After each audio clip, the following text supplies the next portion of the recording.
Hi, this is lecture 2 for Psych 1040, and today's lecture is going to be all about research design. And it's really about the broad kind of approach to research design that we will follow up with some more specific lectures in lectures 3 and 4. But anyway, let's go ahead and get started. Now, this is really about the fact that one of the big things that we care about in our psychology studies is how we design the study. There's a lot of thought that goes into it. Sometimes you might spend weeks or months designing a study, and how you design the study is going to affect a lot about the kind of data that you get and the kinds of statistical tests that you end up using. Like I said, it's really important that we end up talking a lot about how to design a study properly. So first thing I want to do in this lecture is just talk a little bit about the research setting, about the lab, doing it in the lab versus the field. And then we'll talk about specific kinds of studies that could be done in the lab versus the field.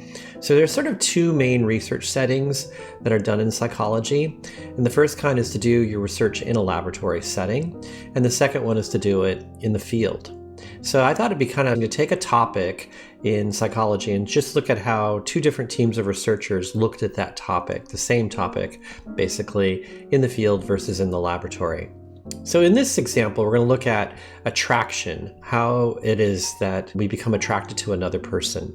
And the study I'll first talk about is actually a field study. So this is an experiment that was conducted in the field. And so here's the study. It was conducted in 1974. So it's an oldie but a goodie by Dutton and Aaron, some evidence for heightened sexual attraction under conditions of high anxiety. Now, in this study, what they were interested in looking at is whether or not people are more attracted to other people when they are currently aroused or anxious about something. So does the extra arousal that you have because of something else is causing that arousal get transferred on to this person that you find attractive, and then you end up being even more attracted to them? And what they did to look at this is that they went to this famous bridge that's in Vancouver in Canada, and this bridge is still there today. I've actually visited it myself, but it's a narrow bridge that goes over a high river gorge, and as you walk across it, it sort of sways a little bit in the wind. And if you're anybody who has any kind of fear of heights, it's very difficult. I personally suffer from a fear of heights, and when I went across this bridge, it took me a long time because I was like holding on so fiercely to the ropes as the bridge starts to sway. So anyway, what they did in this research is they tested people who happened to be going across this bridge or across another bridge, a low bridge. So they had this high bridge, and then they had another bridge just a little bit down the river that cars go across. And it's a nice solid concrete bridge, and it's nice and low. And normally anybody walking across there wouldn't really feel any kind of anxiety about anything because of the lowness of that bridge. And so what they did was they had an independent variable here, whether the participant is on the high bridge or the low bridge. And then as this person's going across the bridge, they run into another person, okay? Now all of the participants were males, and what they did is they had a female confederate or a female assistant in the study who acted like she was just some normal person who walked up to the participant as they were crossing the bridge, all right? And what they did was they asked that confederate would just make contact and ask them to answer a couple questionnaires. So she'd come up, she said, "Hi, I'm doing a little survey on creativity. Would you mind answering some questions for me?" And then she gave them, the participant, her phone number and said, "If you have any questions about the study, feel free to call me later." Okay, so that's the thing. So this woman walks up to you as you're crossing the bridge, asks you a few questions about creativity, and then gives you her phone number if you're a male participant. And the idea then was we have two different dependent variables. The first one is whether or not in that open-ended questionnaire on creativity that she asked questions about, they brought up anything sexual. Did the person flirt or make any sort of sexual comments on that creativity and then on that creativity questionnaire? And the second dependent variable is whether or not the participant called this woman later. Did she actually do it? Well, it turned out that the people who were in the high bridge condition, those men that were in the high bridge condition, were more likely to bring up sexual content in their answers about creativity. And they were 8 times more likely to call that female confederate at a later time than when compared to the people on the low bridge.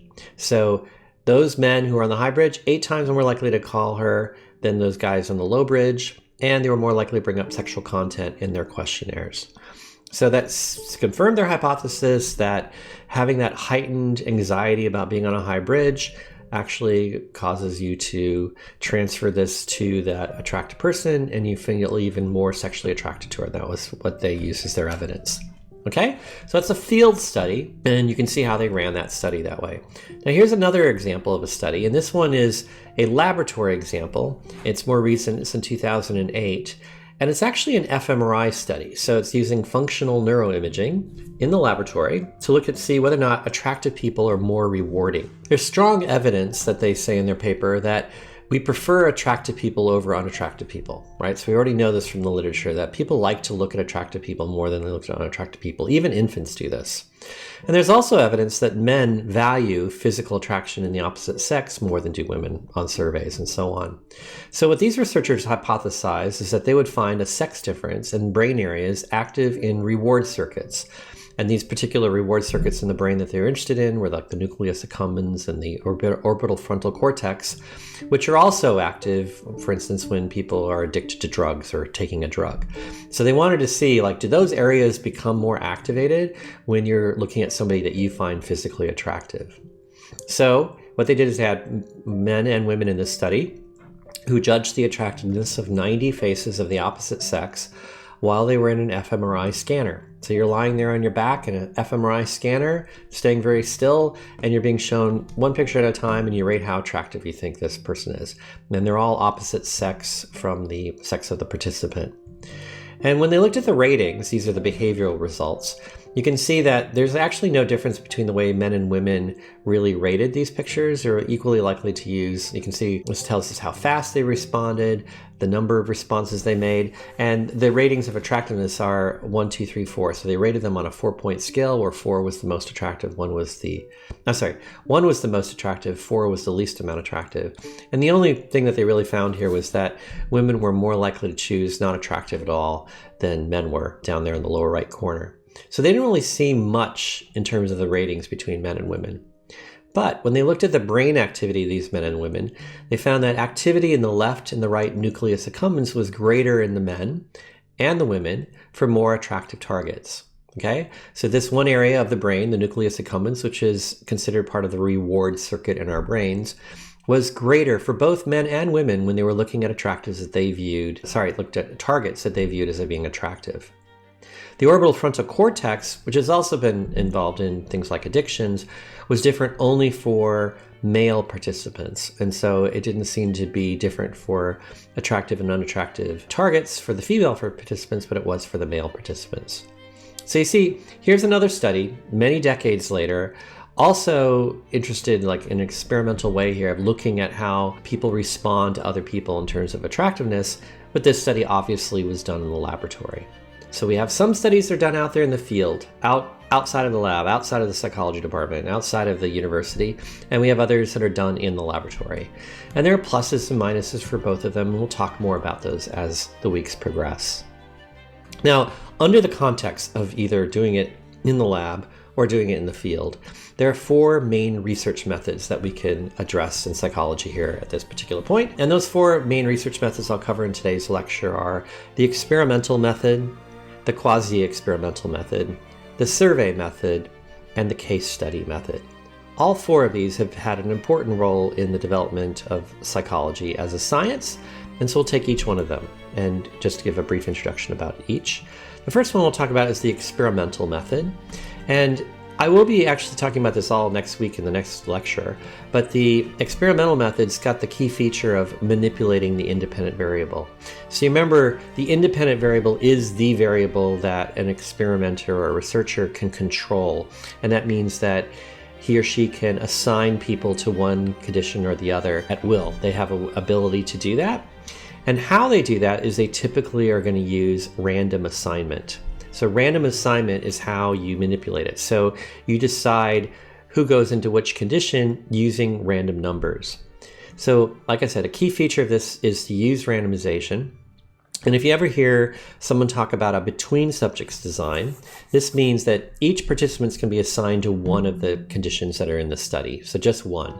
We'll also talk next week about a within subjects design.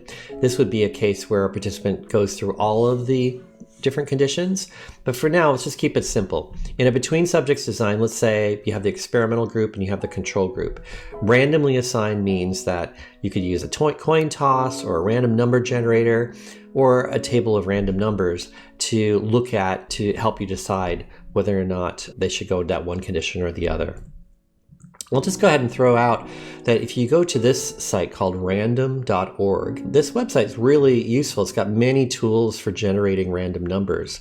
And as you go down through the different choices on their webpage, you'll find that they have a free set of tools that you can use to do randomization. So you can do things like choose 100 numbers and randomize the sequence, or you could just pick the numbers 1 and 2 and create a whole bunch of random orders of 1 and 2, so that as participants come into your study, you could look on the next line and say, oh, you're going to go into 2. Oh, you're going to go into 1. Or if you have 5 conditions, you could go ahead and have it pick numbers from 1 to 5 randomly. So it's just a nice website that actually has very good algorithms for creating random numbers. So in an experimental design, like I said, you're going to randomly assign people to the different conditions. So here's an example of an experimental design. This is just completely fictional. But let's just say we randomly assign 100 students to different kinds of learning for one semester. So they're going to be randomly assigned to be either in Group B or in Group A. In Group A, what's going to happen is they're going to learn the material for that particular subject completely self-taught. A whole bunch of material has been put online, and the students are told, go through that material and teach it to yourself during this coming semester. Group B is more of a traditional kind of test, or a traditional kind of teaching format, where they're going to go to watch lectures and have assigned readings throughout the semester. And so what this would mean is that we'd randomly assign people to Group A or Group B using like one of those tools on random.org. So you're going to either go to Group A or Group B. Flip a coin. That's another way to do it. Flipping a coin is considered randomization. So you can flip a coin heads. That next person in the study is going to go into Group A, or they're going to go into Group B. But the point is that you didn't decide. You didn't just say, hey, I like you, you're going to go to Group A. I don't like you, you're going to go to Group B.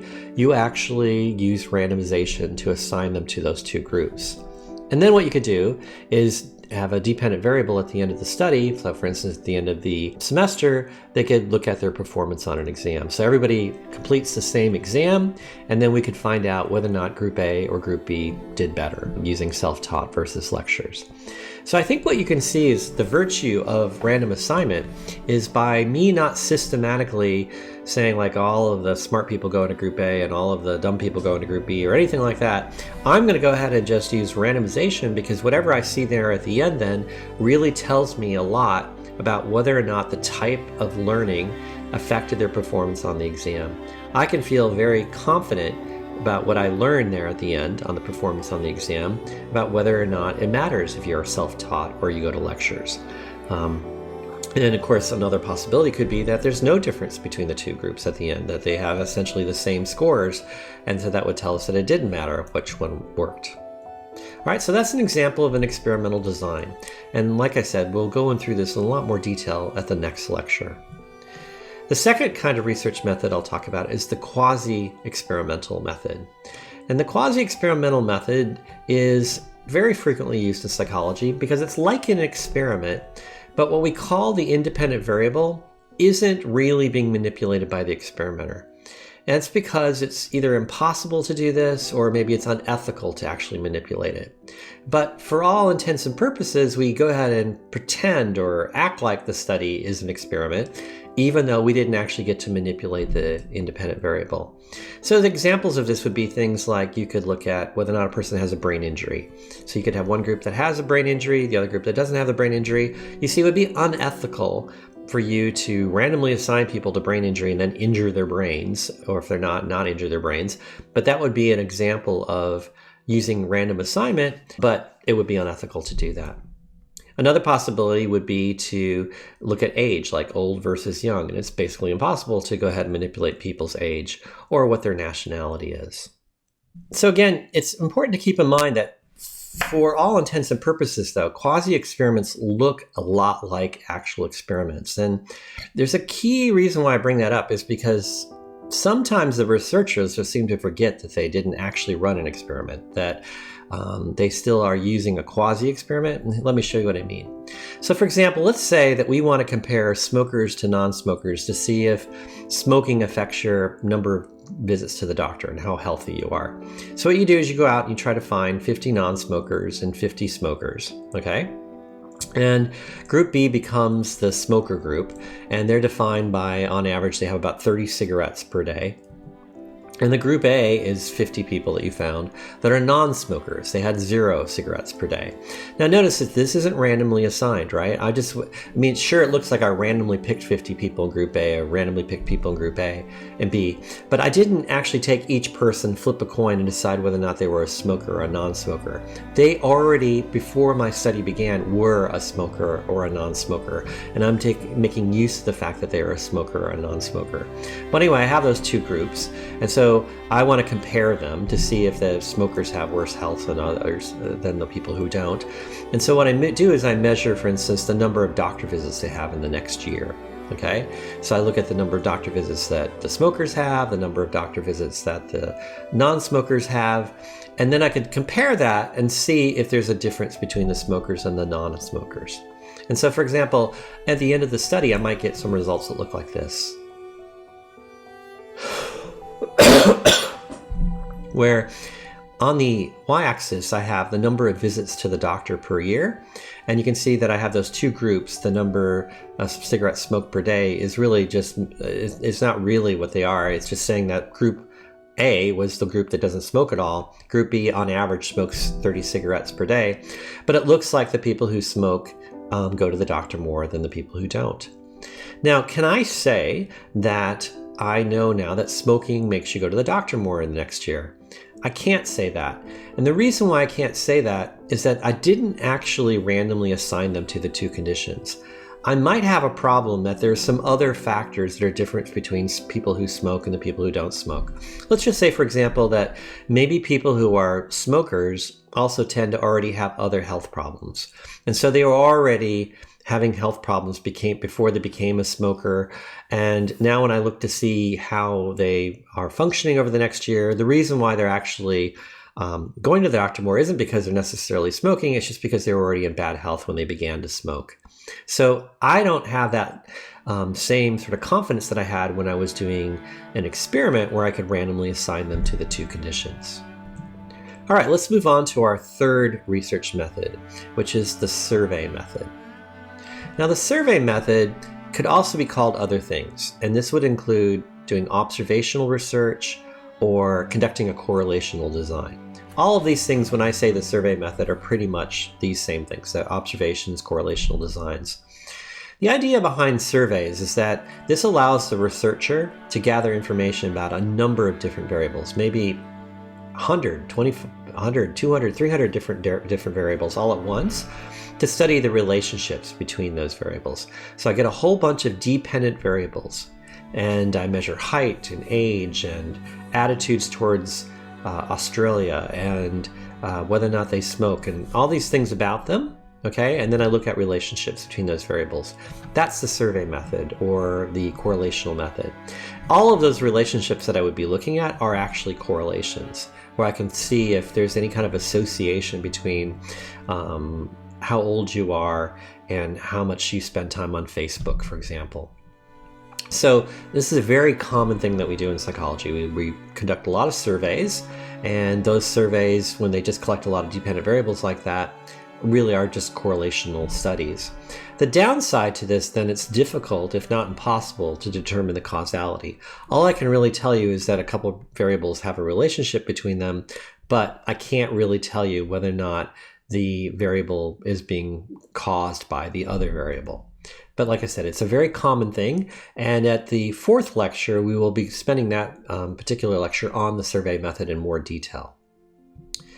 Now, just to stop a little bit before I go into the fourth method, I just want to recap a little bit about hypotheses and kind of focus on a little bit the difference between these kinds of methods that we've been talking about so far. So You might remember from the previous lecture that I said that a null hypothesis is when we state that there's no relationship between the independent variable and the dependent variable.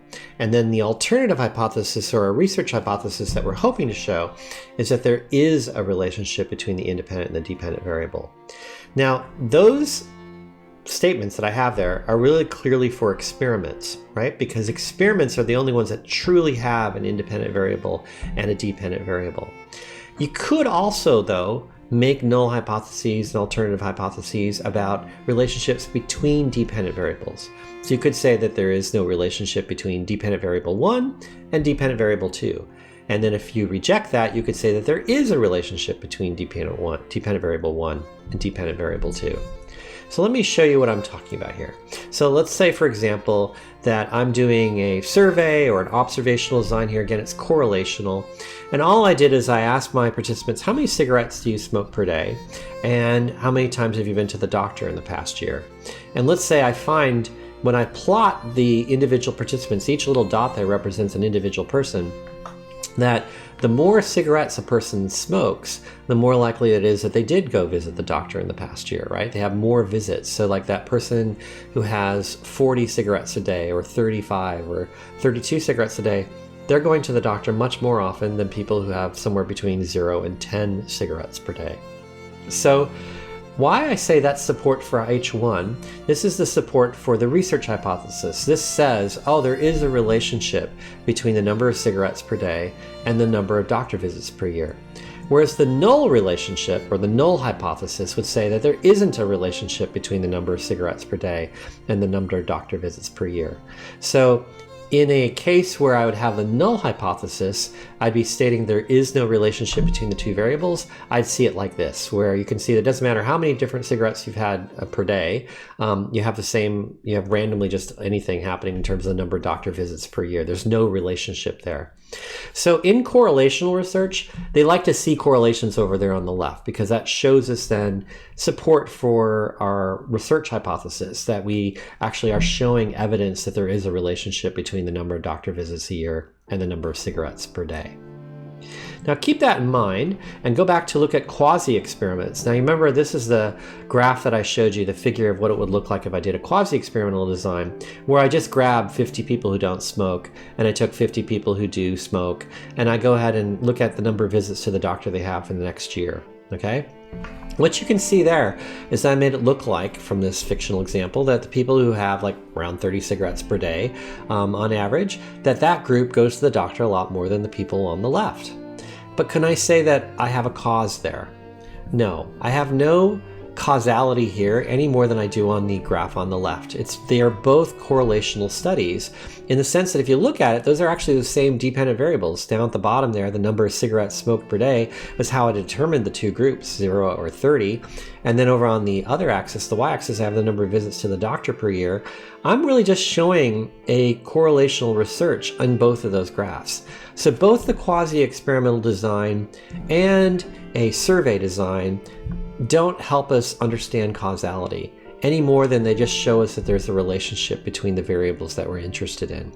So remember that even if you make a graph that looks like the one on the right, if it's a quasi-experiment, it doesn't have any more evidence about what's causing what than the correlational design does. Now, as I said, I will come back to this again in 2 lectures. We'll talk more about survey research, and we'll understand a little bit more about why that is, why we can't really understand the causality. But for now, just get it into your head that really it's only the experimental method that we've talked about so far where we can really start to get a sense of whether or not something is causing something else. Now we go to the 4th research method, and I'll just really briefly touch on this because we don't really talk too much about this method in this particular course, but you might find, for example, if you take any kind of courses that have neuropsychology in them, that you'd hear more about this, the case study method. Now the case study method is what it sounds like. Usually what you do in a case study is you find 1 or maybe 2 cases of somebody who has something exceptional about them. They might have had a particular brain injury, they may have an ability that most people don't have. For instance, maybe they smell things from a very great distance away, so they have a really acute smell ability. So there's something unique about this person, and so you want to study them, and you'll study them intensively. So in the case study method, what a researcher usually does is they take that one person and they subject them to many different tests. They study them in many different ways, but they only have that one person or those two people. Now, there are some famous case studies in psychology, and I'll just mention two of them just to get a sense of what this is like. One of them is this guy, little Albert. Now, little Albert was a young child here, a few months old. In 1919, the behaviorist John Watson actually was interested in understanding behaviorism and how it explained emotion. And what he said was that John Watson believed that there were just 3 unconditioned emotional responses that all babies are born with. That is, he thought that all babies were born with these 3 basic emotions: fear, rage, and love. And so what he suggested was that all the other emotions that we have as adults come from those 3 basic emotions: fear, rage, or love. And we do this all through conditioning. So he wanted to show through Pavlovian conditioning that we could be conditioned to have these responses to new kinds of stimuli. So in 1920, he ran this experiment on Albert, this one poor baby, with his grad student Rosalie Rayner.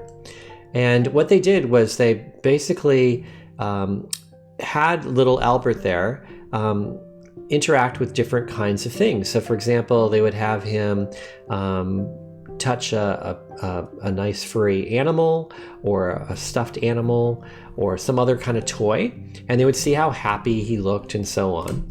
And what they found was that he generally had normal kinds of responses to all these different sorts of stimuli. But then what they wanted to do is to see if they could go ahead and change his response to those normal stimuli through a conditioned response. So, for example, they would hand a little Albert a white rat. So this little furry white rat is presented to Albert. And so Albert reaches out to touch it because it looks like nice and soft and furry. And just as his hand would touch the animal, a bar would be struck immediately behind his head. So Watson would be standing there behind him and go bang really loud behind the head, and would basically surprise little Albert and make him scared. And he would just jump violently and fall forward, according to the article, burying his face into a mattress. But he wouldn't cry. He just seemed really upset. And then he reaches forward again to try to touch the rat, and again the bar was struck, and again the infant jumped violently, fell forward, and began to whimper. And in order not to disturb the child too seriously, they stopped the test for 1 week. And then a week later, they present the rat to Albert again. He keeps his distance, and anytime he gets anywhere close to it, they would go ahead and go bang. Okay? So what they basically were showing is that they could condition Albert to have fear towards this nice furry white creature that he originally had no fear of. And so in the article they say, the instant the rat was shown, the baby began to cry. Almost instantly he turned sharply to the left, fell over on his left side, raised himself on all fours, and began to crawl away so rapidly that he was caught with difficulty before reaching the edge of the table. So what you can see is he's really scared. And what they then after that did was they went ahead and showed him some other white furry stimuli like a rabbit, a dog, a seal coat, some cotton wool, and a Santa Claus mask. And each of these, when they were presented to Albert, would cause the child to also cry and get upset. So this showed that he had sort of generalized fear to anything that was white and fluffy. He kept showing these pronounced fear responses, and then they were done. They were done with the experiment. And that was the last that Watson and Rayner saw of little Albert. They let him leave the hospital without trying to decondition these fears that they had produced. They added in their paper that they would have done this, but unfortunately the parent of this child just took the kid away, and so they were never able to fully decondition little Albert. Now, poor little Albert, we consider this to be sort of an unethical experiment today, but at that time, that did tell us a lot about how conditioning works, and it gave evidence then for Watson's theories about how emotions are acquired and conditioned. So you see, it's just one case that's thoroughly tested, and then we learn a lot about something. I'll give you one more example, and this is HM. This is also talked about in your textbook. HM was a man who had his hippocampus removed in 1953 by a neurosurgeon as a way to treat HM's severe seizures. Now, he's called HM because those are his initials. You can actually find his full name in the textbook and other places, but he's usually just called HM. And then the thing that happened is that after he had recovered from this, his seizures did go away after having this surgery. But interestingly, the neurosurgeon and his physicians noticed that HM could no longer make new memories, that he couldn't remember anything that happened to him since he had had the surgery. And so you might introduce yourself and say, hi, I'm Jack, and then he wouldn't be able to retain who you were a little while later. There'd be no memory of him ever meeting you before. So they referred him, HM, to some psychologists. The first group of psychologists were Penfield and Milner, and then another psychologist named Corkin and her colleagues worked with HM. But they spent 55 years actually studying HM and looking at these kind of memory problems they had, and they learned a lot about memory, about how memories were created and how the hippocampus seems to be an important part of that memory, all from this one patient, this one case example of somebody who had had his hippocampus removed. So again, very intensive studies, many papers done about this one individual because he was exceptional. Exceptional in the sense that he's one of these poor, unfortunate souls who had his hippocampus removed to have these seizures treated. And they don't do this anymore, but psychology sort of benefited from the fact that poor HM couldn't recall things after this. So those are examples of case studies, and you do run across them from time to time in your psychology courses. But like I said, we won't be talking about them much more in this particular course. Now, the last topic that I want to focus on in this lecture is about dependent variables.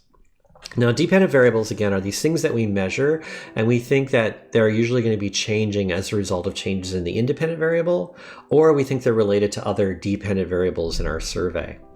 So let's think about that. So a dependent variable is something that you're measuring about somebody. It's variable. That means if I go from person to person, everybody's going to have maybe a slightly different response on that measure. So for example, I could ask you, how tired are you right now? Everybody who's watching this lecture, and you could give me a rating from 1 to 5. Like 1, I'm not at all tired, to 5, extremely, could fall asleep right now. And as we went around and asked everybody who watched this lecture to give us their answers, we get some people give us 1, some would give us 2, some give us 3, some give us 4, some give us 5s. So this variable called tiredness has a lot of variability. There are 1s, 2s, 3s, 4s, and 5s across the entire set of people that I could go ahead and measure how tired they were. So that variability is something that we're really interested in, the variability that happens on that dependent variable. And if you look at it more carefully, you can think of it this way. What I'm doing here is I'm saying, all right, let's take experiments and quasi-experiments and look at the variability that happens in the dependent variable. All of these different answers I could get, 1, 2, 3, 4, and 5. Where are they coming from? Well, over on the left, you can see that if I'm running an experiment, I'm going to be interested in my independent variable. So it could be that the independent variable is causing a change on my dependent variable. So that is probably why I'm running the study in the first place, that the dependent variable is changing because of changes in my independent variable. So that could be the main thing I'm focused on in the experiment. But there are also other things that could explain why I get variation on the dependent variable. And these include things like measurement error, individual differences, and situational variables. And you'll notice that all of those I put down as random variables. They're called extraneous or random variables. So the thing over on the left are the independent variables, and the dependent variables being affected by the independent variable. That's what I was hoping to show in my experiment. But another thing that could also be explaining why I'm getting variety or variability on my dependent variable are these random variables. Things that are extraneous, that are causing the dependent variables to have their variability. And so measurement error would mean that perhaps I'm just measuring my tiredness not in a very precise way. Maybe that 1, 2, 3, 4, 5 is just a very imprecise way of measuring how tired people are, and maybe people don't even realize how tired they are. And so some people are more aware of it than others. And so the problem is that I'm getting a lot of error just in the way I decided to measure my dependent variable. So that could partly explain why I'm getting different answers from different people. Another way that I could get lots of variability in my study could be just from individual differences, that people have different chronic different ways that they respond to things. And it could be, for example, in tiredness, that maybe some people are just tired all the time, or they just have a habit of always saying that they're tired even when they're not. And so the individual differences wouldn't really have to do, the differences on tiredness don't really have to do with my independent variable. They could do to more with just like individual differences that happen between people's personalities or their backgrounds or whatever it is. So that would be considered another extraneous or random variable. And also, finally, could be situational variables. So when I look at how tired people are, maybe I'm trying to show that I can make some people tired and other people not so tired, but maybe there was something else going on I didn't know about. Like, for instance, I tested a bunch of people during a time when they had some exams or some other huge crisis was happening in their lives. And so there was a situation that was causing some people to feel tired and other people not to feel so tired. I wasn't aware of that, and it's creating a problem in my experiment because I'm getting variability now from this situational variable. So these are all other sources for the variability in my dependent variable. So all of those things, the measurement error, the individual differences, the situational variables, those are all things that are affecting the dependent variable. But the other thing that I have here on my little picture is something called confounding variables. And confounding variables are variables that vary the same time as the independent variable. So that means that whenever the independent variable switches, like somebody goes from condition A to condition B, or they've been assigned to the treatment group or the control group, that there's another variable that also happens at the same time when I assign people to the treatment group or the control group. It means that I have a confound. And I'll give you an example of this in just a moment. But confounds are really something that can ruin your experiment if you don't pay attention to it. I'll just say, by the way, before I go into more detail about confounding variables, that one of the things that we spent a lot of time on in our design of our experiment is trying to design our study to have control over those other sources of variability. So we try to do what we can to reduce the random variability, to reduce the influence of individual differences, and to reduce the confounding variables. Those are all things we're trying to design out of an experiment or out of a study. The more we can do that, the more confident we can feel we understand the relationship between our variables. So like I said, one of our aims is to reduce, this variability, and that would be to reduce confounding variables so that you can interpret the relationship between the IV and the DV.